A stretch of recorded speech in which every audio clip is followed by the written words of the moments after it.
Studiyamızın qonağı Milli Məclisin üzvü Cavanşir Feyziyev həmsöhbətimiz olacaq. Cavanşir bəy, xoş gördük sizə. Çox sağ olun, xoş gördük. Cavanşir bəy, əlbəttə ki, əsas məsələ regional sülh, təhlükəsizlikdir dedik, onu danışdıq, amma gördük ki, məhz açıqlamalardan da ələxsusdakı logistika məsələsi, nəqliyyat məsələsi, bunların üzərində daha çox dayandılar liderlər və bu istiqamətdə açıqlamaları, yeni təklifləri oldu. Mirziyoyevin təklifi önəmli idi. Dedi ki, məhz biz bu prosedurları sadələşdirməliyik, gömrük məsələsi olsun və yaxud da ki, digər məsələlər həmçinin rəqəmsallaşdırma olmalıdır. Biz bilirik ki, məhz Zəngəzur dəhlizi açılandı, oradakı proseslər tam rəqəmsal formada irəliləyəcək və əlbəttə ki, orta dəhlizin əsas hissəsi ümumiyyətlə dəhlizin rəqəmsallaşdırılması da önəmlidir bu mənada və görünür ki, türk dövlətləri çox önəm verirlər bu məsələyə. Həm ora, belə deyək, sərmayə yatırılmasına diqqət edir, həmçinin gəlirlər onları maraqlandırır. Bu mənada bugünkü müzakirələr artıq orta dəhliz üçün necə bir mənzərəni göstərir gələcəklə bağlı? Bugünkü müzakirələr ümumi məsələlər ətrafında müzakirələrdir. Yəni, hər bir dövlətin strateji baxışlarını burada ifadə etməsi və nəticədə ortaq məxrəcin tapılmasına hesablanıb bugünkü müzakirələr. Amma bu müzakirələrin davamı olaraq şübhəsiz ki, hər bir təklifin ətrafında detalları ilə işçi qruplar tərəfindən lazımi işlər aparılacaq, məsləhətləşmələr, razılaşdırmalar aparılacaq və bu verilən təkliflərin hamısı xüsusilə diqqətə layiqdir, yenə də Türk Dövlətləri Təşkilatı kontekstində. Çünki bütövlükdə bu təşkilat yeni bir beynəlxalq təşkilat olaraq dünya birliyinə həm iqtisadi vahid kimi, həm siyasi vahid kimi daxil olur. Və hesab edirəm ki, 12-ci zirvə görüşü Türk Dövlətləri Təşkilatının inkişafı prosesinin özündə çox vacib bir mərhələdir. Çünki burada sizin də dediyiniz kimi dövlət başçılarının müxtəlif istiqamətli təklifləri oldu və bütün bu təkliflərdən də hiss olunur ki, artıq dövlət başçıları birliyi daha sıx inteqrasiya şəklinə gətirmək əzmindədirlər. Və bunun üçün əlbəttə ilk növbədə iqtisadi əlaqələrin gücləndirilməsinə ehtiyac var. İstənilən birliyin əsas bazası onun iqtisadi təminatlığıdır, iqtisadi dayanıqlılığıdır. Və iqtisadi dayanıqlılıqdan danışdıqda bizim region, Türk geopolitik regionu əslində bütövlükdə Avrasiya üçün mühüm əhəmiyyət kəsb edən bir regiondur. Çünki şərqlə qərb arasında körpü rolunu oynamaq etibarı ilə Qırğızistan, Qazaxıstan, Özbəkistan, Türkmənistan, Azərbaycan və nəhayət Ön Asiyada Türkiyənin coğrafi yeri Asiya ilə Avropanı bir-birinə görüşdürür, bir-biri ilə bağlayır. Və bu baxımdan Asiya ilə Avropa arasında genişlənəcək hər hansı bir ticarət mübadiləsi və yaxud nəqliyyat kommunikasiyaları mütləq Türk geopolitik regionu ərazisindən keçəcək. Və bunu daha öncədən hesablayaraq Azərbaycan dövləti artıq bu infrastruktura kifayət qədər sərmayələr yatırıb. İstər enerji sahəsində, istər tranzit marşrutları sahəsində. Enerji sahəsində Azərbaycandan Avropaya uzanan Cənub qaz dəhlizi Mərkəzi Asiyadan gələ biləcək təbii resursların daşınmasında iştirak edə bilər, onu həyata keçirə bilər. Tranzit marşrutlarına gəldikdə isə əlbəttə orta dəhlizin əsas segmenti məhz Türk ölkələrinin ərazisindən keçən dəmir yolları, avtomobil yolları və eləcə dəniz daşımalarıdır. Və bu istiqamətdə də hər bir ölkə öz üzərinə düşən, özünün marağında olan, o milli maraqlarına cavab verən layihələri artıq başladıb və sadəcə bu layihələr arasında bir inteqrasiya yaratmağa ehtiyac var.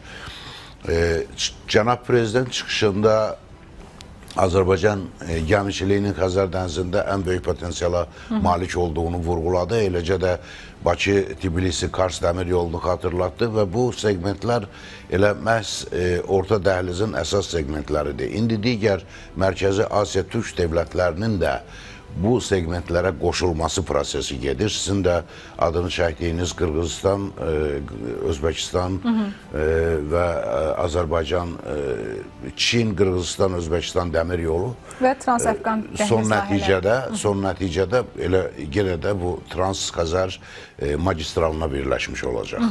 Bütün bunlar onu göstərir ki, Türk Dövlətləri Təşkilatının iqtisadi dayanıqlılığının təmin edilməsi üçün görülən və görüləcək tədbirlər sonda vahid iqtisadi məkanın yaranmasına xidmət edir. Əgər biz hər hansı bir birliyin təşəkkülündən danışırıqsa, burada vahid iqtisadi məkanın yaranması birinci şərtdir.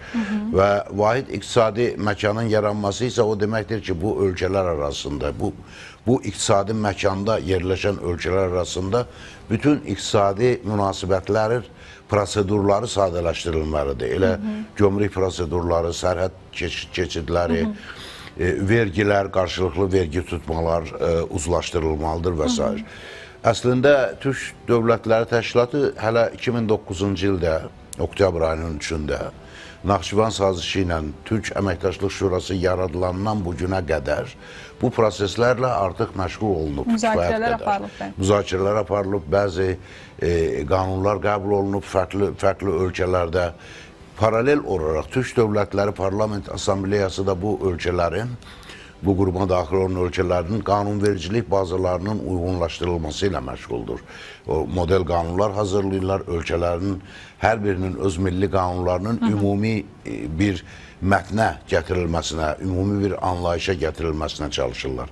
Bütün bunlar ona xidmət edəcək ki, sonda vahid iqtisadi məkan yaranacaq və hətta ola bilər ki, vahid valyuta yaradılsın. Vahid iqtisadi məkan o deməkdir ki, həm də burada investisiyaların, pulun tədavülü, insanların hərəkətləri məhdudiyyət aradan qaldırılır. Yəni, heç bir viza olmadan bu bütün 8 ölkənin vətəndaşları bir-birinə rahat gedib gələ bilməlidir. Vergi tutma sistemində, bu ölkələrin vergi tutma sistemi bir-birinə uzlaşdırılmalıdır ki, 2 qat vergi tutma məsələləri aradan qalxsın. Eləcə də vergi güzəştləri, bu ölkələr arasında olan ticarət münasibətlərində vergi güzəştləri nəzərdə tutulmalıdır. Bütün bunlar kifayət qədər geniş bir fəaliyyət zonasıdır və bu zirvə görüşündən sonra aydındır ki, hökumətlər həmin istiqamətlər üzrə müvafiq işlər aparacaqlar. Bir çox ölkələr arasında iki tərəfli zəmində bu münasibətlər tənzimlənir. Məsələn, Azərbaycan-Qazaxıstan, Azərbaycan-Özbəkistan, Azərbaycan-Türkiyə arasında çoxsaylı sənədlər imzalanıb və bu sənədlər əsasında dediyimiz məsələlər öz həllini tapıb. Amma bunu bütövlükdə təşkilat çərçivəsində etmək üçün 8 ölkənin hər birində bu qanunlar bir-birinə uyğunlaşdırılmalı və ümumi maraq dairəsində qanunvericilik bazası, ümumi bir qanunvericilik bazası formalaşdırılmalıdır. Biz bunun misalını Avropa Birliyinin təşəkkülündə də görürük. 70 ildən çox davam edən Avropa Birliyinin timsalında da görə bilər ki, onlar da tədricən addım-addım bu islahatları aparmış və ölkələr arasındakı iqtisadi, siyasi, mədəni, humanitar əlaqələri asanlaşdırmışlar. Və eyni şeyi biz Türk dövlətləri arasında etməliyik və dövlət başçılarının bugünkü çıxışlarında səslənən təkliflər də məhz bu istiqamətdə atılacaq addımlardır. Cəmaşi bəy, vahid iqtisadi məkandan danışdınız. Əslində özünüz də vurguladınız ki, bundan öncə başqa təcrübələr də var. Biz Avropa İttifaqı təcrübəsinə baxırıqsa, siz özünüz də vurguladınız ki, o təcrübədə yaxşı və sosial rifahı yüksək olan ölkələri görürük, bir çox istiqamətdə inkişaf etmiş ölkələri görürük, dünyada söz sahibi olan ölkələri görürük ki, məhz Türk Dövlətləri Təşkilatında da belə bir vahid iqtisadi məkanın yaradılması hər baxımdan artıq iqtisadiyyatların güclənməsinə gətirib çıxardacaq. Və maraqlı bir sual ondan ibarətdir ki, biz rəqəmsallaşdırma danışırıqsa, daha çox müasir dövrə inteqrasiyadan danışırıq. Biz elə o Avropa İttifaqı təcrübəsindən daha bir üstün bir təcrübə əldə edə biləcəyik o zaman. Şübhəsiz Avropa Birliyinin keçdiyi yol bu bir təcrübədir. Amma bu heç də belə başa düşülməməlidir ki, Avropa Birliyinin strukturlarında, onun siyasi, iqtisadi qurumlarında heç bir xəta yoxdur. Biz bu xətaları da görürük və şübhəsiz Türk Dövlətləri Təşkilatı özünün yeni təşəkkül mərhələsində bunları da nəzərə alaraq Avropa Birliyindən daha mükəmməl bir birlik formasına gəlib çıxa bilər. Və bunun üçün şübhəsiz ki, Avropa Birliyi Avropa Birliyinin struktur quruluşunu da, arxitekturasını da nəzərdən keçirərək, müqayisə edərək daha optimal, daha işlək formaları tapmalıyıq. Və biz əgər Avropa Birliyindən bir çox 10 illiklər sonra beynəlxalq siyasi meydana çıxırıqsa, bizim birliyimiz daha mükəmməl əsaslarda qurulmalıdır. Xüsusən milli müstəqillik məsələsində mən belə hesab edirəm ki, Avropa Birliyinə daxil olan ölkələr əslində özlərinin milli suveren hüquqlarından kifayət qədər çox imtina ediblər. Amma bizim halda milli suverenlik hüquqları hər bir dövlətin özündə saxlanılır. Amma bizim Avropa Birliyindən və yaxud keçmişdə mövcud olmuş Sovet İttifaqından fərqli bir şəkildə bizi fərqləndirən başqa əlamətlər var.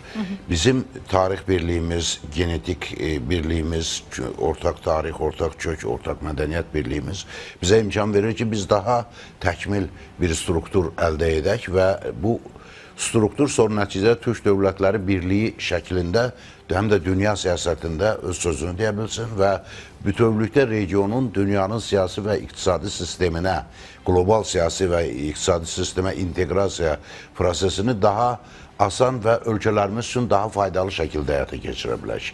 Yəni, məqsəd bundan ibarətdir. Bir halda ki, qloballaşma qarşısı alınmaz bir prosesdir, bunu heç kim artıq şübhə etmir.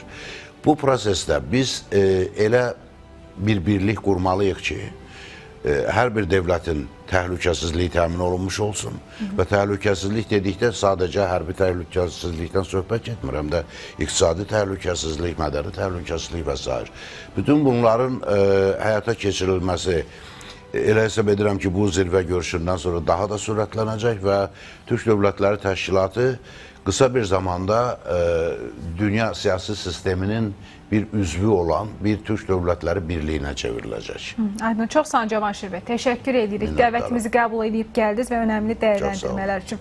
Dəyərli izləyicilər, biz məhz Türk Dövlətləri Təşkilatı daxilində vahid iqtisadi məkanın yaradılması ilə bağlı atılan addımlar, bu istiqamətdə müzakirələrdən danışdıq ki, bu artıq Türk dövlətlərinə nələr vermiş olacaq və Türk Dövlətləri Təşkilatı yeni bir təcrübə ilə çıxış edəcək, yeni bir format yaradılacaq və bu, bundan öncəki təcrübələrlə nə ilə fərqlənəcək, bunları təhlil etdik. Əlbəttə ki, bunun ölkələrə hansı müsbət tərəfləri olacaq, hansı müsbətləri qazandıracaq deyə müzakirələrimiz oldu. Ümumilikdə isə istəyirik ki, elə bu belə deyək, təhlillə də iş vaxtının bugünü efini burada yekunlaşdıraq. Sağ olun, salamat qalın.